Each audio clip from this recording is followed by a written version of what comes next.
I'll show you how you can remove your Visa card from your Spotify. Now, the thing is, removing a Visa card from your Spotify can only be done from the web version of the app.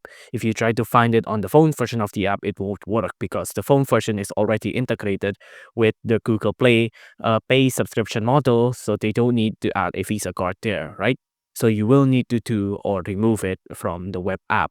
But don't worry, it's pretty easy. All you have to do is to, of course, open the web app of Spotify here, and you want to go to your account section here, and then you want to go to account.